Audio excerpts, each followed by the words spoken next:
The Mississippi Link is an African-American female-owned newspaper with a trusted voice that is highly respected throughout the city, state, and nation. Our motto, keepers of the knowledge for people who speak the truth, since 1993. Tune in each Friday night at 6:30 p.m. Central and hear a live broadcast of stories in our weekly publication. The Link significantly influences the thoughts, attitudes, and buying decisions of its readers. Call us at 601-368-8481 for your advertising needs. If you would like to receive a newspaper in the mail each week, our annual subscription is only $52 per year. That is only $1 per week for you to stay informed regarding many stories that you can only get in the Mississippi Link. Sign up today at themississippilink.com and click on Home Delivery. Welcome to the Mississippi Link Live. You're watching the April 29th through May 5th, 2021 edition. I'm your host, Tanya Gray. Church honors Dr. Jerry Young and First Lady Helen Young for 41 years of pastoral service by Jackie Hampton, publisher of the Mississippi Link. Pastor Jerry Young and First Lady Helen Young were honored Sunday by the New Hope Church family in recognition of Dr. Young's 41st pastoral anniversary. The virtual ceremony was held at New Hope Baptist Church, where church members and friends were able to participate through Facebook and YouTube. Due to the COVID-19 pandemic, only a limited number of participants were in the sanctuary, located at 1559 Beasley Road in Jackson. The Sunday celebration included an afternoon parade with hundreds driving by to offer personal congratulations to the couple and his family. The chosen theme was A Man of Destiny, Born to be a Servant Leader.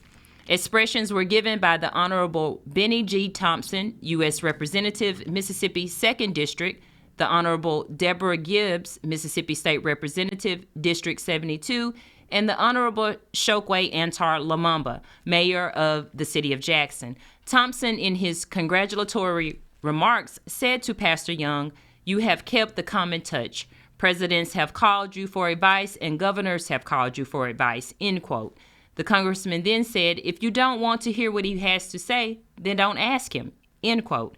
Representative Gibbs, who is a member of the New Hope family, spoke on behalf of the legislature, the church family, and the community at large, saying, "We continue to pray humbly that God will continue to bless Pastor and Mrs. Young so that they can continue to carry out their mission for New Hope Baptist Church as well as the community." She thanked Young for his faithfulness in not just serving the church congregation, but for serving a world in need. Mayor Lamamba said, "Today I want to share my congratulations and gratitude to Pastor and Mrs. Young, not only for what they have done at New Hope, but also what they have done within the Jackson community." He said to the honorees, "We are humbled by your calling, and my prayer is that this occasion will bring forth the joyful memories that you have extended to so many." Next, on to our next article here. Kendrick J. Emerson takes oath to support the Constitution of Mississippi and the U.S. This is also by Jackie Hampton, publisher of the Mississippi Link. Throughout the nation, statistics show that only 5% of all lawyers in the United States are African Americans. This is the same percentage that existed 10 years ago, even though 13.4% of the U.S. population is now Black. Hoping to become one of many to change that statistic is Kendrick J. Emerson. On Thursday, April 22nd, Kendrick J. Emerson, Esquire, was admitted to the Mississippi State Bar and was sworn in by the Honorable Judge Denise Sweet Owens. The Honorable Judge Crystal Wise was also present at the swearing-in ceremony. Emerson received his Juris Doctorate in May of 2020 and his Juris Masters in May 2019 from Appalachian School of Law in Grundy, Virginia. He received his Bachelor's of Arts degree in History from Tougaloo College in 2015. The CDC vows partnership with Black press on vaccination awareness by Stacey Brown of the National Newspaper Publishers Association. Like most of the world, Dr. Rochelle Walensky, the director of the Centers for Disease Control and Prevention, watched with nervous anticipation the jury verdict in the trial of former Minneapolis police officer Derek Chauvin. And like many others, Dr. Walensky was relieved with the guilty verdicts that brought a measure of justice to the family of George Floyd and, by extension, African Americans and people of color everywhere. I was on a Zoom in my office with Dr. Anthony Fauci when the verdicts came in, Dr. Walensky recalled during a special live interview with the National Newspaper Publishers Association's Let It Be Known breaking news program. We were all relieved, Dr. Walensky assured. This is just a single moment. What we face as a nation is generations of racism and discrimination and barriers for Black people. We can't erase 400 years in one single verdict, but this is one huge step forward, and we have to make many more huge steps forward, end quote. During the 30-minute interview, Dr. Walensky said the CDC is taking more steps to shift from looking at just markers of health inequity to looking at the drivers of health inequity.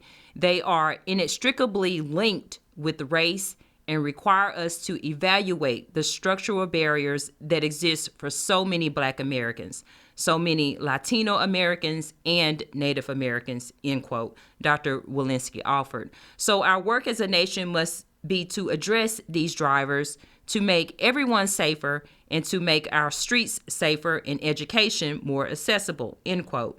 In the CDC's efforts to reclaim the public's trust, particularly among individuals of color, Dr. Walensky said it was imperative to announce that racism is a public health crisis publicly. She pledged that the CDC would partner with the Black Press of America to get critical messaging to minority communities. And on to our next article. Hill Harper Financial Revolution Tour headed to Jackson, May 4th. By Jackie Hampton, I don't know why I want to call her Hamilton, Miss Jackie Hampton, publisher of the Mississippi Link. Actor and best-selling author Hill Harper has launched North America's first Black-owned digital wallet, the Black Wall Street. Harper's announcement of the Black Wall Street, TBWS, is the first major step in trying to close the racial wealth gap in the United States. Harper wants to lay the foundation to build the world's largest investment and financial literacy curriculum and toolkit for Black and Brown communities. Starting in May, TBWS will embark on a 32-market financial literacy campaign that will start in Los Angeles. It will be done in partnership with Naja Roberts, a world-leading cryptocurrency exchange expert. Roberts said, "We are now creating the digitized and scalable version of the original Black Wall Street, inspired by a vision of empowering underserved communities while bridging the racial wealth gap. Harper's, Roberts, and innumerable supporters are catalyzing these chaotic energies in preparation for a brighter financial future for generations to come." Before we go to break, I want to remind you about our weekly show lineup. Tuesday at 7:30 p.m., Socrates Garrett Live. Wednesday at 6:30 p.m., The Tanya G Show. Thursday at 6:30 p.m., The Doors of the Church Are Open. Friday at 6:30 p.m., The Mississippi Link Live. And Saturday at 10 a.m., the USDA Adventurous Update. Be sure to tune in. We'll be right back after the break. Yes. Please be sure to support us over at WeBelieveDigital.com. We have just a great lineup of everything that you need to get your week started. 6:30 lineup is usually when we have most of our shows going. So please be sure to support WeBelieveDigital.com. Again, that lineup is Tuesday at 7:30 p.m., Socrates Garrett Live. Wednesday at 6:30 p.m., The Tanya G Show. Thursday at 6:30 p.m., The Doors of the Church Are Open. Friday at 6:30 p.m., The Mississippi Link Live. And Saturday at 10 a.m., the USDA Adventurous Update. Be sure to tune in. So we're going to go on to our next story. Here, and it is condolences from the Mississippi Link in memoriam of Harvey Johnson III. A celebration of life was held for Harvey Bo Johnson III Thursday, April 22nd, 2021 at Autumn Woods Memorial Gardens in Jackson, with Father Joe Dyer officiating. Harvey Johnson III was born in St. Louis, Missouri on February 18, 1969, and was the first child born to Harvey Johnson Jr. and Kathy Ezell Johnson. As a baby, he was given the nickname Bo and was lovingly called that by family and friends up until his passing. He was preceded in death by his maternal grandparents, Omac and Catherine Ezell, and his paternal grandparents, Harvey and Lubertha Johnson. Being born in St. Louis, Bo had strong family ties there. One of the highlights of his summers was the trip to St. Louis to see family and friends. He was baptized there at Visitation Catholic Church, where his mother, Kathy, and other family members were also baptized. Bo grew up in Jackson and attended Holy Family Catholic School and Chastain Middle School, graduating from Callaway High School in the class of 1987. He was an active member of Jack and Jill of America Jackson chapter, and he also attended Tennessee State University. Bo loved to swim, and he loved the water. This led him to enlist in the United States Coast Guard, serving tours in Port Clarence, Alaska, and Gulfport, Mississippi. After military service and up until his passing, he worked in various manufacturing jobs. His quick smile and his calm and unworried personality will be dearly missed. He leaves to cherish his precious memories, his parents, Harvey and Kathy, and his sister, Charla Johnson of Daphne, Alabama. Okay, we are going to head to a break, but before we go to break, I want to remind you about our weekly show lineup. Tuesday at 7:30 p.m., Socrates Garrett Live. Wednesday at 6:30 p.m., The Tanya G Show. Thursday at 6:30 p.m., The Doors of the Church Are Open. Friday at 6:30 p.m., The Mississippi Link Live. And Saturday at 10 a.m., the USDA Adventurous Update. Be sure to tune in. We'll be right back after the break. Have you had your Earthblend coffee today? At Earthblend Coffee, we take pride in offering you the very best of beans across the world, blended and roasted to perfection, giving you superior quality and satisfying and flavorful taste. Experience the world in one cup with Earthblend Coffee. To order, visit earthblendcoffee.co now. Socrates Garrett Live every Tuesday at 6:30 p.m. on WeBelieveDigital.com. Socrates talks politics, finances, and social issues that affect the Black community and so much more.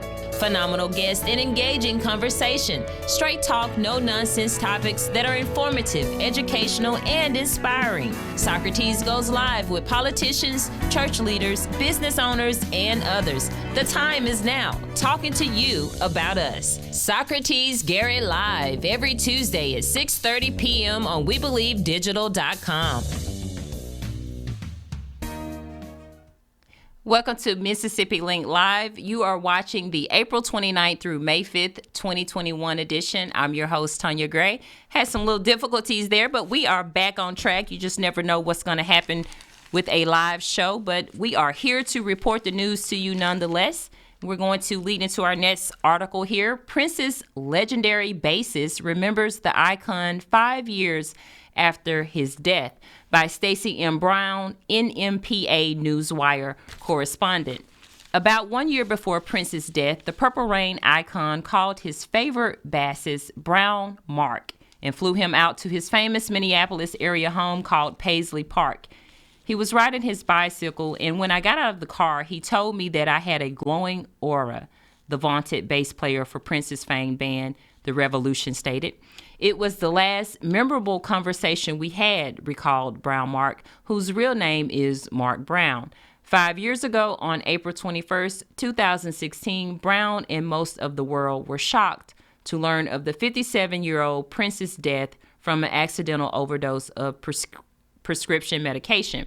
In a live interview with the Black Press morning news program Let It Be Known, Brown spoke of his life with Prince, how much he misses the Rock and Roll Hall of Fame member, and his new book, My Life in the Purple Kingdom. I was heartbroken, Brown remembered, noting that he cried for 2 days. Brown joined the revolution in 1981 at the age of 19. He performed on some of Prince's most memorable songs, including 1999, When Doves Cry, Purple Rain, and Kiss. We're going to move on to our next article here. Groups plan effort for Mississippi voting rights restoration. Again, that's Groups Plan Effort for Mississippi Voter Rights Restoration by Emily Waxter Pettis with the Associated Press. 3 groups will sponsor an initiative to try to simplify the way Mississippi restores voting rights to people convicted of some felonies, a person involved with the effort said Monday. Danielle Holmes, a national organizer with the Mississippi Poor People's Campaign, said paperwork to begin a ballot initiative will be filed soon with the Secretary of State's office. The Mississippi Prison Reform Coalition and the People's Advocacy Institute will join the Poor People's Campaign as sponsors. Holmes said the proposal is to automatically restore voting rights to anyone who finishes serving a sentence, including probation for a disenfranchising crime. She said people would not be required to pay any monetary penalties that are part of a sentence before getting back the right to vote. The Reverend William Barber, national co-chairman of the Poor People's Campaign, spoke Monday at a gathering in downtown Jackson and said restoring voting rights to people who have finished serving time is a moral imperative. We should not hold people captive beyond their sentence, Barber said. The Mississippi Constitution strips voting rights from people convicted of 10 felonies, including murder, forgery, and bigamy. One of the people who regained suffrage this year is Deborah Thompson of Jackson, who spoke at the event Monday. She said she was convicted of shoplifting when she was 20 and was sentenced to 5 years in prison. Since my conviction and release from prison, I have been denied access to low-income subsidized housing, said Thomas, who has 11 children. She said the conviction 18 years ago has made it difficult for her to find jobs other than housekeeping or working in chicken processing plants. The Voting Restoration Ballot Initiative is the latest effort to try to prompt statewide elections on issues that have not gained traction in the Republican-controlled Mississippi legislature. One recently announced ballot initiative would broaden the availability of early voting. Another would expand Medicaid. The report also said Mississippi is one of 7 states where more than 1 in 7 Black people is disenfranchised, which is twice the national average. We are going to move on to our next article here. ASU Advanced Technologies Department to host virtual STEM summer camps. Alcorn State University, let me fold my paper here. I'm sorry, you guys, bear with me here. Alcorn State University's Department of Advanced Technologies is bringing the summer camp experience online this year for its annual AdTech STEM summer camp. Tailored for students entering grades 4 through 8, this year's camp experience will be held virtually from June 21 through 24th, and again from July 12th through 15th via Zoom. Unlike previous years, this year's participants will have the opportunity to gain cognitive skills, collaborate with peers online, and build confidence, all from the comforts of their own home. Students will be exposed to various cutting-edge topics and receive training in the areas of computer science, mathematics, robotics, and automation, science, technology, and much more. All camp sessions are based on a first-come, first-served basis. Therefore, only the first 30 students of each camp will be allowed to participate. The cost is $25 per student per week. The deadline to apply is May 31st, 2021. Parents are encouraged to enroll their children in a unique and captivating summer camp experience today. For more information or to register, contact Denise Moore, Administrative Assistant, Department of Advanced Technologies at 601-877-6482 or Den Moore, D-E-N Moore, M-O-O-R-E, at alcorn.edu. You may also contact Atkins at 601-877-4077. I think that is a very much needed program, and that is a wonderful program that they are starting. And that leads us into our last article here. Blue Cross Blue Shield Association announces National Health Equity Strategy to confront the nation's crisis in racial health disparities. It seems these articles have a common theme here: disparities amongst African Americans. I also did not say who that article was by. That was by Renita Lacey, who is a staff writer here at, I would guess this is the Mississippi Link. I'm not really sure where that is from. But the Blue Cross Blue Shield Association announces National Health Equity Strategy to confront the nation's crisis in racial health disparities. This is the Mississippi Link Newswire. As part of its ongoing mission to improve the health of America, the Blue Cross Blue Shield Association, BCBSA, announced its National Health Equity Strategy to confront the nation's crisis in racial health disparities. This strategy intends to change the trajectory of health disparities and reimagine a more equitable healthcare system. BCBSA has convened a national advisory panel of doctors, public health experts, and community leaders to provide guidance.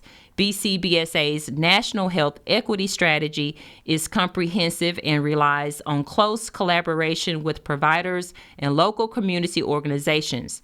This collaboration was essential in recent months as BCBS companies worked with local leaders to support vulnerable communities with COVID-19 vaccine access.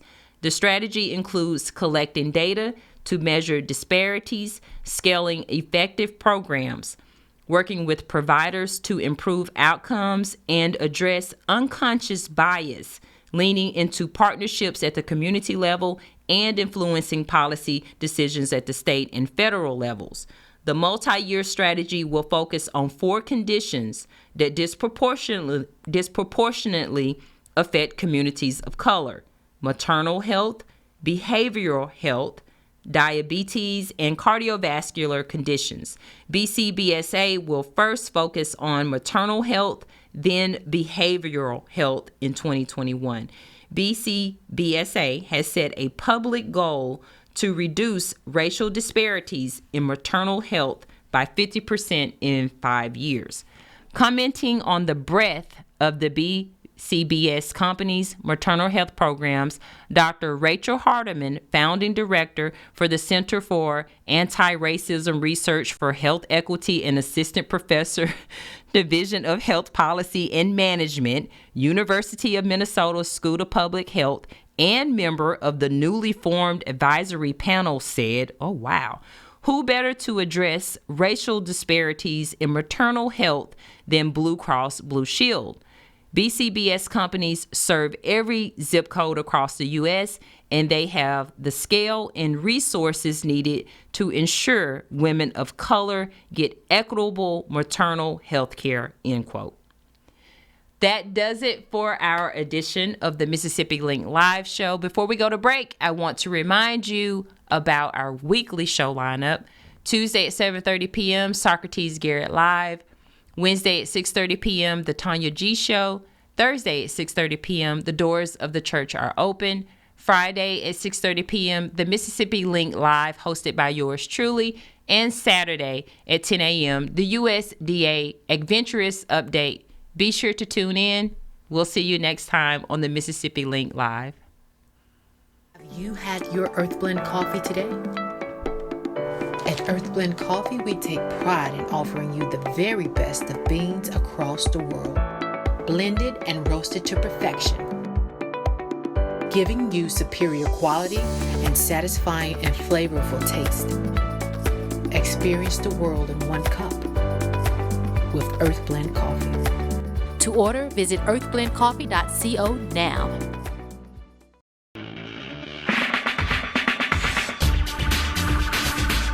Welcome to the Adventurous Podcast. I'm your host, Deidre Perry, and these are my co-hosts.